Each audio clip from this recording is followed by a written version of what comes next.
All right, and we will go ahead and begin this evening with Ade Ogundeji. Ade, your first question is from John Finneran.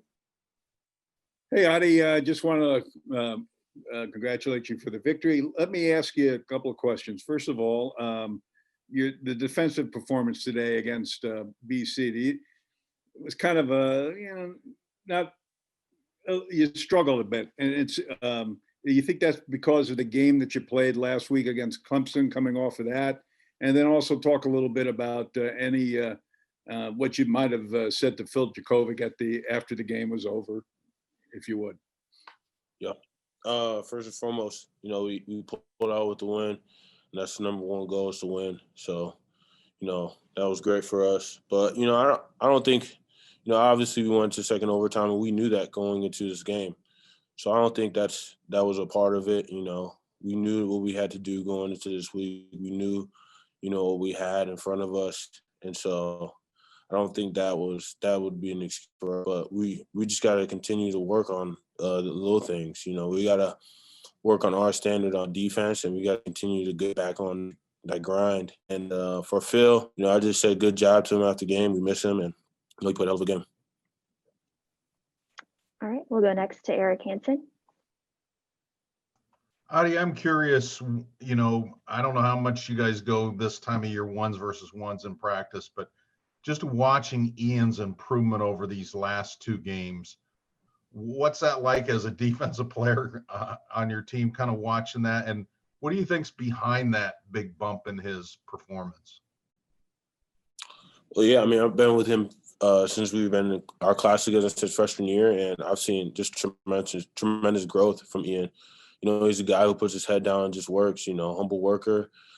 He understands what he needs to work at, and he just perfects his craft. So I think he does a good job of just going down there and working and continuing to get better. That's kudos to him and what he's been doing through the last 5 years. We'll go next to Pete Sampson. Ade, I can't remember a game where Notre Dame got flagged for 3 or 4 sort of unsportsmanlike types of penalties. I don't know, was there an extra edge to that tonight? I realize that's not a good thing long term, but was that a display of some kind of attitude that you guys were trying to put on Boston College today? Yeah, that's not the standard. We gotta do better on that. We can't be talking after the play or doing all those things after the play. We just gotta play within the whistle, within the line. And that's what we gotta do a better job of, and that's what we gotta continue to coach. And talk to the players about. That's not our standard. Obviously it was a rivalry game, but we can't have our heads just doing that. So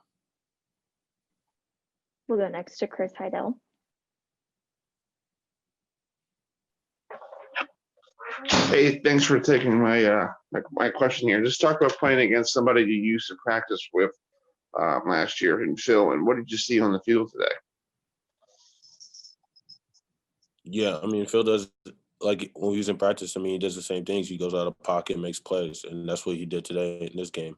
He went out of pocket and made some throws. So, he's always been a good quarterback, and he did a good job today.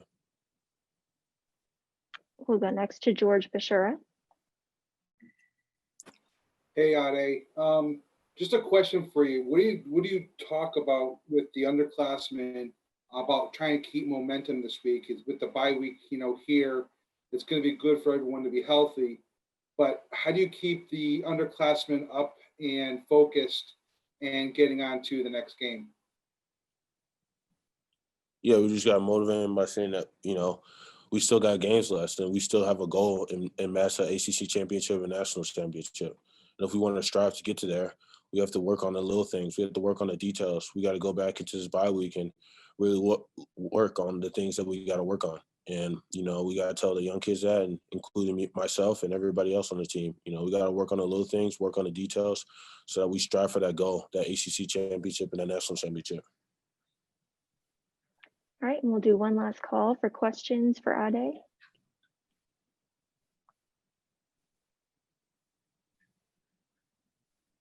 All right, and we will end it with Omar Urena.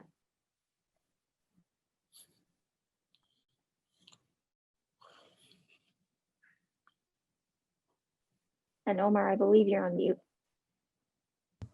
Could you describe the process of the rotation on the defensive line and what was the impact on this game? Yeah. We got at least 8 to 9 guys who can go out there and play. So, we like to rotate a bunch of guys because, like we keep us fresh. So, there's a lot of young guys who can go in there and ball for us. So when we can get a lot of fresh guys to go out there, it makes us better. It helps us to go 100% every single play. So that's important. And, I felt like we did a good job of trying to get a pressure on Phil, but we just got to finish on the ball, finish on the sacks, and just continue to get pressure throughout the game.